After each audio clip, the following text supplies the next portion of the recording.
هذا القرآن يوحدنا لطريق الخير يوجهنا الله تعالى أنزله.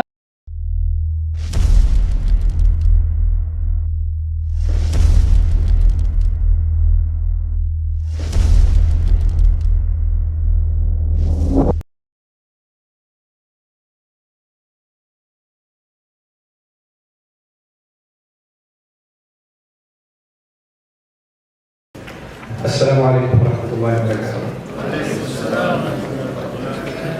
الحمد لله رب العالمين والصلاة والسلام على سيد الأنبياء والمرسلين وعلى آله وصحبه ومن استنى بسنته إلى يوم الدين. اللهم اجعلنا منهم ومن الذين آمنوا وعملوا الصالحات وتواصوا بالحق وتواصوا بالصبر. آمين يا رب العالمين. ثم أما بعد. In the next 15 minutes or so, I'm going to share with you just some aspects of the topic at hand. My subject in these 15 minutes is called the Quran as literature. Inshallah ta'ala, I'll start from just a fundamental premise, which I hope will take me 2-3 minutes or less. The word literature in English, as you know, or literary, assumes something that is written. It assumes, the assumption is you're analyzing something that is put in published form. We all know that the Quran, when it was revealed to the Messenger ﷺ, though its origin is in writing, but the first audience that came into contact with the Quran did not come into contact with something that was written. They came into contact with something that was spoken. To them, the allegation of the disbeliever was, this is the word of this man. And the claim of that man, sallallahu alayhi wa sallam, was, this is not my word, this is the book of Allah. So when he was referring to it, sallallahu alayhi wa sallam, he wasn't even referring to it as speech first, he was referring to it as writing. So there's a contradiction here. It's being presented as speech, and the claim is that it is actually writing. And even when he spoke it, Allah didn't say yuhaddithu, he says yatlu alayhim ayatihi. Tilawah is the act of reading. Even Quran, that which is recited. So there's a fundamental difference between when someone is speaking and someone is writing. Isn't that true? And even when I'm speaking to you right now, I'm speaking on my own. But if I was reading a paper, you could tell this guy is not speaking, he's what? He's reading. There's a fundamental difference between these two things. So that's the first consideration we have to make. We're talking about analyzing the Quran as literature with the assumption that it is in fact written. But the first people that came into contact with it didn't see it as literature. They heard it as speech. They heard it as speech. So let's just understand some basic differences between literature and speech first. This is critical. In writing, there is an opportunity for an editorial process. This is the first fundamental concern. In writing, I can edit my words. I can go back and review. I can come up with the first draft, the second draft, the third draft. And at the end, when I publish my book, on the first page there will be acknowledgments. I'd like to thank my mother, my uncle, my friend, my professor, who told me I'm terrible of a writer, and I had to go back and review it until it was finally published, and it eventually sold 2 copies, right? But the idea is, you have to go through an editorial process. As opposed to this in speech, there is no editorial process. Once it's out of your mouth, that's it. It's the final version. There is no editorial process. So you cannot go back and correct yourself because it's already up. In our times, that's very easy to understand, especially given people's short-lived political careers, because of what they say on the podium. It gets recorded, it gets aired on national television, and because of 2 words, this person's career is over. They never get to live down their words. If they were presenting a press release and they wrote it, their campaign managers would edit it and edit it and edit it until they have the right version. That's not going to get them into trouble. But the guy gets up on the stage and says, oh, I don't need a press release, I can say it in my own words. He says a couple of wrong words and his career is finished. You understand? Now the Messenger ﷺ is giving this speech for 23 years. In 23 years, when you speak, as I'm speaking to you now, there are tons of grammatical mistakes I'm making as I'm speaking. I'm repeating myself. There are run-on sentences. I am unnecessarily, using a word that I may not have to. If I was writing, I would have probably said it better. If you read a transcript of this presentation, you'd have to probably edit it before you could say this is an article. You have to edit it again. But the Quran is being presented as speech, and yet the people are mesmerized because there's no room for what? There's no room for editing. It's remarkable. It's incredible. And what's even more incredible is once it gets put back into book form in the next generation of companions, when the need is there, and now you and me, when we say we're talking about Quran, we think of talking about a book, right? So to us, fundamentally, it has become what? Literature. To them, it was speech. For us, it's literature. We're talking about grammatical analysis, thematic analysis, structural analysis. We're talking about how the passages flow from one thing to another, the transition of pronouns, tenses, wordplay, and all of these semantics that are at work in the Quran is literature, but we're talking about it as though it's a book. And the miracle of it is, subhanAllah, it was not presented as a book. It was presented as speech. So that's the starting point that I wanted to share with you. The second thing that I want to share with you, inshallah ta'ala, is the difference in approach. I want to make sure you understand that I have 11 minutes left, so we're good. Okay. What I hope to explain to you is the difference between tafsir and literary analysis. These are two distinct things. One is actually a subset of the other. Literary analysis is a component of tafsir, but it's not tafsir itself. It's not tafsir itself, it's a branch, if you will, a genre within tafsir. Tafsir is many things. The mufassir, the one making exegesis of the Quran, could come from a legal point of view and could make legal tafsir.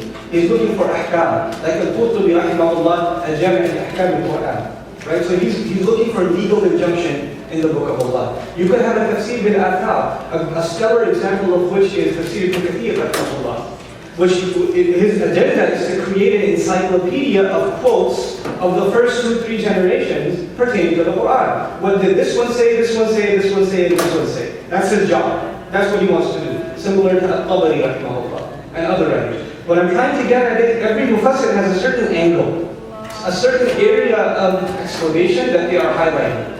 And so literary appreciation is one of those areas. This is one of those areas. Not any tafsir, if you pick up a tafsir, that doesn't mean you've now understood the Quran from various angles. You've understood the Quran from the angle being presented by that mufassir for his background. A historical tafsir is different, a grammatical one is different, a theological one, a tafsir looking for the aqidah, points of aqidah is different, a tafsir from the point of view of history is different. They're all different. But we're specifically here talking about literature, literary analysis. Within the history of Islam, a lot of scholars did emphasize, not too many, there are a handful really, that did emphasize the linguistic analysis of the Quran. I'll just mention a few of them just so you have some people that you can make reference to, inshallah ta'ala. In recent history, Imam al-Alusi, that's the author of Ruh al-Ma'ani, did a brilliant job of literary analysis of the Quran. Similarly, we have, of course, the famous Mu'tazili scholar who we don't take Ahl Sunnah wal Jama'ah don't take Aqidah from, but we take his grammatical analysis from. His name is Zamakhshari, and he wrote a book called Al-Kashaf. Ash-Shawkani rahimahullah wrote Fath al-Qadir, also a brilliant tafsir of literary analysis. One of my favorite tafsir of literary analysis is Tafsir al-Sabuni, in which at the end of every surah he actually highlights these are the incredible points of rhetoric, word choice, contrast, colors, themes that Allah has highlighted in this surah. So it's really important. Now, these are a few, but again, I have to put on top of all of these a scholar by the name of Al-Biqa'i rahimahullah, who wrote just an absolutely mesmerizing tafsir called Nazm al-Durr fi Tanasub al-Ayati wa Suwar. This was in the 8th century. And this was it's a remarkable study of how ayat flow into each other. And the point I'm trying to make with this mufassir and others that followed in those footsteps in more recent history, you heard a presentation previously about Yahum Shifa, about the methodology of Hamiduddin Farahi and later on his contemporary Islami. In the Arab world now you have people like Farouk Zain, the recently passed away Mutawalli Sha'arawi rahimahullah, and in our times Dr. Fadl Salih Hassan Narai and others that have taken upon that work of a literary sort of analysis and appreciation of the Quran. By the way, in English there's very little available, but there is still stuff available, so you should get it. You shouldn't ask what should I read, you should say how many things should I read, because you don't have that many things. One of the very few things that you should get benefit from is Muhammad al-Ghazali's work, actually. A thematic study of the Quran. Absolutely brilliant. And at least a good starter. I know. That's my job. Yeah, sorry. Actually, it's 6 minutes. I'm keeping time. It's not 5. Okay. So I'm just saying, I'm keeping that. So anyhow. So that was a little bit of an overview of people that have written about this stuff. I wanted to get these names out because you don't know, most people don't know these names, and their work should be appreciated. The next thing I want to briefly talk about is the difference between different kinds of approaches, and what you may have come to know as tafsir is what we call a discontinuous approach in literature, a discontinuous approach. You know what that means? That means my subject is women in the Quran, or my subject is Musa alayhi salam in the Quran, or my subject is violence or law or whatever. You took a subject and that's the thing you want to study. So what do? You look at all the ayat that have to do with what? Your subject. You don't look at what ayat came before it, you don't look at what ayat came after it, you don't look at the beginning of that surah, the end of that surah, where this ayat fits in that surah. What is the discourse, the textual context of that surah? You don't look at any of that. What do you look at? Just that ayah. You took a discontinuous approach.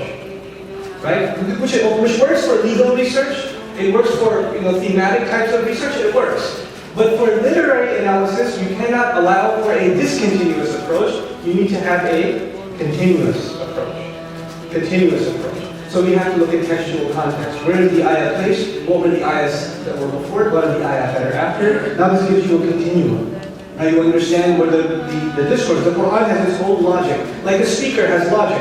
What I say first is connected to what I say second is connected to what I say third. If you just take one sentence out of my speech, you won't understand the point I was trying to make. Isn't that true? So the similar is the case with Allah's book. For example, there's a famous ayah in the Quran. Allah says, إِنَّ اللَّهَ لَقَوِيٌّ عَزِيزٌ. Famous ayah. This is Surah Al-Hajj يقول, إِنَّ اللَّهَ لَقَوِيٌّ عَزِيزٌ. Allah mentions His might. Qawi. But you know what's beautiful? The ayah before. If you put it next to the ayah before, Allah says, دَعُفَ الطَّالِبُ وَالْمَطْلُوبُ. The seeker and the sought. The human beings are seeking things, and they're running after things. Both the human being and whatever they're running after are both weak. Allah mentions our weakness, and then contrasts it in the next ayah with what? His might. SubhanAllah, it's beautiful. It's incredible.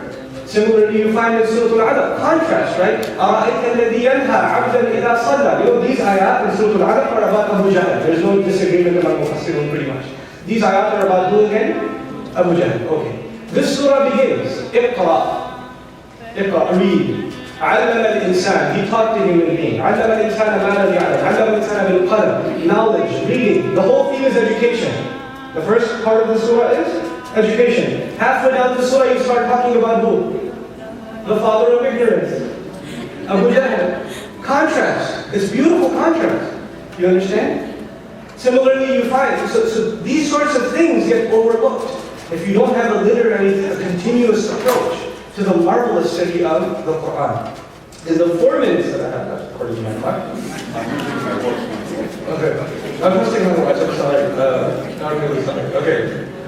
The last thing I want to share with you, and I'm done, inshallah ta'ala. This was in the, if you look at the packet in the brief synopsis of this talk, was basically that there is Western literary criticism on the Quran. The claim is that the Quran is discontinuous to begin with. It keeps switching subjects. It keeps repeating itself. How come it doesn't tell us the whole story in one place except Yusuf? Right? How come it tells us a little bit about Ibrahim alayhi salam there, a little bit over there, a little bit over there, a little bit over there, and the scholar has to write a book called Qasas al-Nabiyyin, Qasas al-Anbiya, and he has to put all those ayat together, so the question arises, how come Allah didn't do that himself? Right?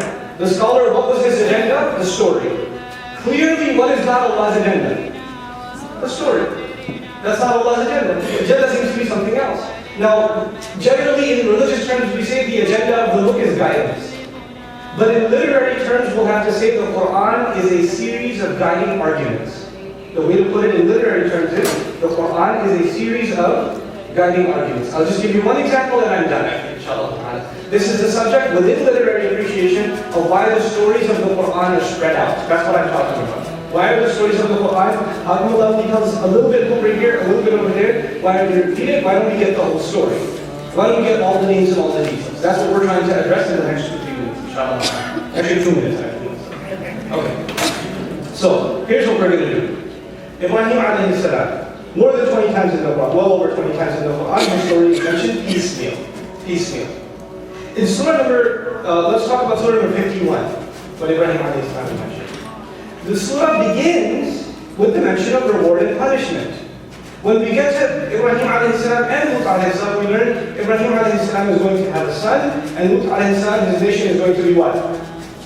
They're going to be destroyed. They're going to be destroyed. The surah's theme was reward and punishment. Who just got rewarded? Ibrahim alayhi salam was rewarded with a son. And the nation of Lut was destroyed. Right? So the system of Allah's reward and punishment works in this world and in the next. This is the surah to mention this part of the story. In other words, the stories in the Quran they pertain to the lesson at hand. They serve as supporting evidence for the lesson in that surah. So the surah is a unified whole. Only that part of the surah will be quoted that has to do with that lesson. Details that don't have to do with that lesson will not be mentioned. But Allah will say Allah will destroy the idols in Islam and Tawheed will arise to the top and falsehood will be destroyed. And then when you read the story of Ibrahim alayhi salam, you know what you're going to read? Him destroying the idols. Because it has to do with that lesson. It has to do with that lesson. This is the approach to stories in the Quran. The last comment, and I'm done inshallah ta'ala, in my final minute, is as follows. Every literature deserves. An interesting writer in the English language, Richard Moulton, in the 1890s, he said, literature should be looked upon, and I'll quote exactly, literature is a separate entity. What that means is you shouldn't judge one literature by comparing it to another literature. It is an entity in and of itself. When we study the Quran in English or any other language, we have the baggage of other literature we've read. But the idea is, the demand is, if you really want to appreciate literature, come to it for its own sake, and disassociate your assumptions about other literature. It has its own standards. The Quran doesn't have chapters, it has surahs. It doesn't have verses, it has ayat. These are unique literary entities that cannot be compared to any other model in literature. These are unique, unprecedented entities. So, these are just some fundamentals I wanted to share with you in regards to an appreciation of the Quran and literature. It's a relatively new genre, or untapped genre in the English language. I pray that we're able to explore this genre, because this is really one of the easiest ways to explore our sacred text and to introduce it to non-Muslim audiences, because they don't understand the technical jargon of tafsir as we understand it. But the language of literary appreciation is universal. Every people, every nation appreciates literature. May Allah Azza wa Jalla help us in that task. سبحانك اللهم وبحمدك نشهد ان لا اله الا انت نستغفرك ونتوب اليك. السلام عليكم. يهذبنا